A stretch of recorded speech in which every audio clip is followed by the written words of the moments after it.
अस्सलाम वालेकुम नाजरीन, मैं आपका मेज़बान अबू सुफियान। उमर टाइम्स मीडिया में आपका खैर मकदम है। शयानी घोष जो टीएमसी की एमपी है, उन्होंने ज़बरदस्त भाषण दिया है, बीजेपी के खिलाफ मोर्चा खोल दिया। उन्होंने कहा कि ठुकरा के मेरा प्यार मेरा इंतकाम देखोगे, और कहा कि बंगाल के लोगों ने बीजेपी को बड़े बड़े लड्डू खिलाकर वापस और क्या कुछ कहा उन्होंने, आइए सुनते हैं शयानी घोष टीएमसी की भी आभारी हूँ for this opportunity.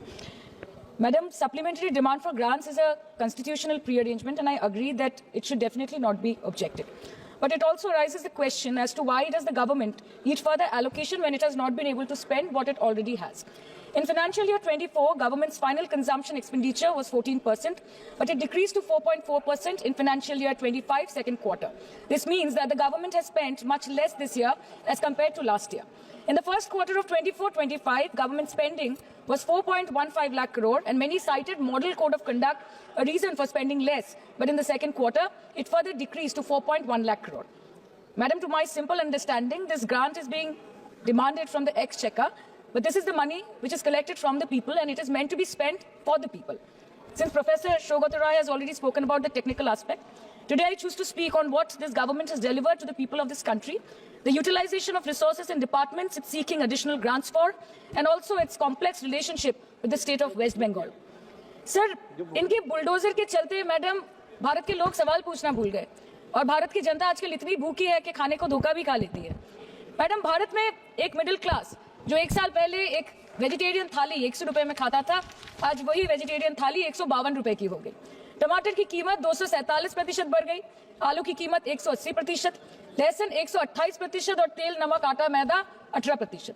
पहले आम आदमी पॉकेट में पैसा लेके बाजार जाता था और थैली भरकर सामान लाता था, लेकिन अमृतकाल में आदमी थैली भरकर पैसा लेके जाता है और पॉकेट में आलू टमाटर प्याज लेके घर वापस आता है। सर, माननीय वित्त मंत्री ने पहले कहा था कि बहुत हो गई महंगाई की मार, अब की बार मोदी सरकार, और आज उनके विचार में inflation is an international problem, महंगाई एक अंतरराष्ट्रीय समस्या है। तो विश्व गुरु विश्व बंधु इस अंतरराष्ट्रीय समस्या का समाधान क्यों नहीं कर पा रहे हैं? Ma'am, 74% of Indians are unable to afford a healthy diet. The household savings have plunged to a 50-year low.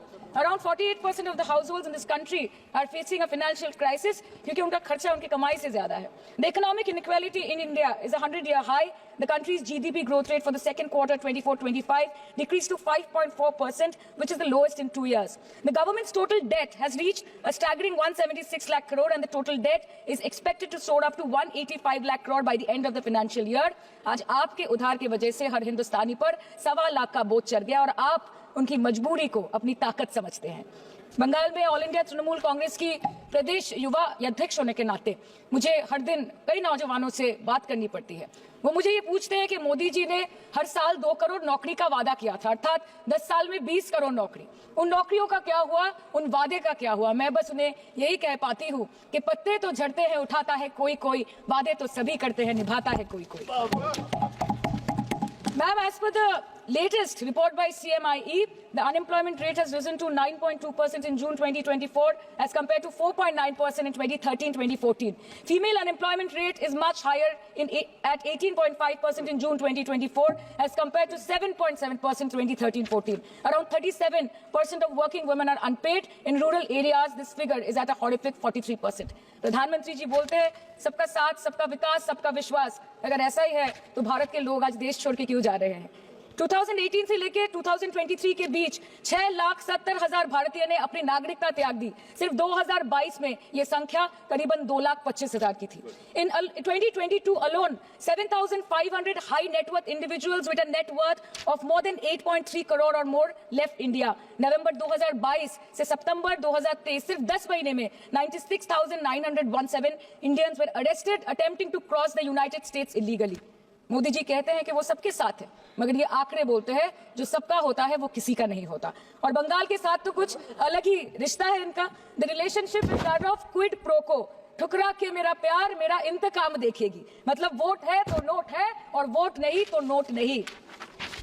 As per the available reports, as on 19 July, rupees 1.23 lakh crore is already due from the government of West Bengal against flagship programs like Manrega, PM Awas Yojana, Gram Sadak Yojana, National Health Mission, Central Food Subsidy. Further, 40,806 crore is projected dues against these schemes, bringing the total amount to a staggering 1.71 lakh crore. Madam, health care की schemes में सिर्फ fund हमको दिया नहीं जाता क्योंकि colour coding match नहीं करता है.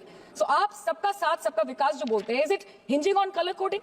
आपको रंग पसंद नहीं तो आप बंगाल के लोगों को पैसा नहीं दोगे और फिर आप आके बोलते हो कि हम बंगाल में जीत क्यों नहीं पाते. Ma'am, this is the reason, this step motherly attitude, जिसके लिए बंगाल के लोग हर बार इनको बड़े बड़े रसगुल्ला खिलाकर वापस दिल्ली भेज देते हैं. Even after making several attempts to crush our aspirations and our economy, Bengal government stands tall and true towards the commitment towards its people. Bengal में सिर्फ दीदी है तो मुमकिन है.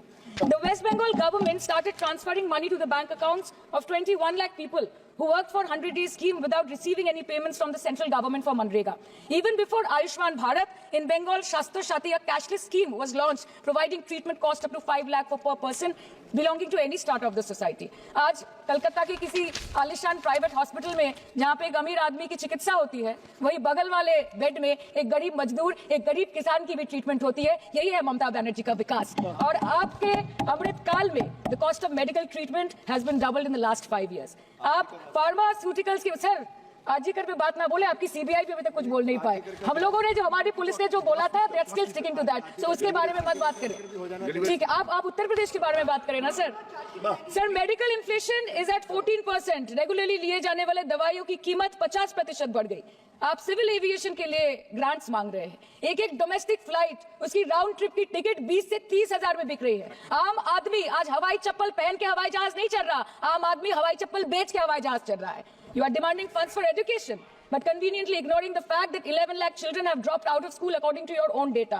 आज भारत में सिर्फ 47.51% स्कूलों के पास कंप्यूटर की फैसिलिटीज है और उसमें 9% के पास internet connection. In law and justice, you are not been able to provide legal aid to more than 1% of the eligible population. In public enterprises, 5.1 lakh public sector jobs have disappeared in the last 10 years. Railway में करीबन 2.5 lakh post बाकी हैं और उसमें से vacancy है in critical safety categories. नए भारत में आजकल ट्रेन पटरी के ऊपर कम और पटरी के बाहर ज्यादा चलती है. मुझे दुख लगता है इस सदन में ये कहते हुए मैडम कि मैंने अपने लोकसभा क्षेत्र जादवपुर लोकसभा क्षेत्र के लिए एक बारुईपुर कोबी सुभाष मेट्रो एक्सटेंशन की मांग की थी. मुझे डिपार्टमेंट से ये चिट्ठी मिली जिसमें उन्होंने लिखा है that this project is not economically viable and this project is unremunerative. तो आपको अगर सब जगह से पैसा चाहिए तो मुझे ये बात समझ में नहीं आती कि लोग खुद के लिए आपको वोट देते हैं कि आपके फायदे के लिए वोट देते हैं. मैं आपको इतना ही बोलना चाहती हूँ, दिस वाज द रीजन. अपने प्रॉफिट के लिए आज इन्होंने सीनियर सिटीजन का कंसेशन भी बंद कर दिया और सीना ठोक के ये बोलते हैं कि 2022-23 अर्थवर्ष में हमने 15 करोड़ वरिष्ठ नागरिक से 2242 करोड़ कमाए.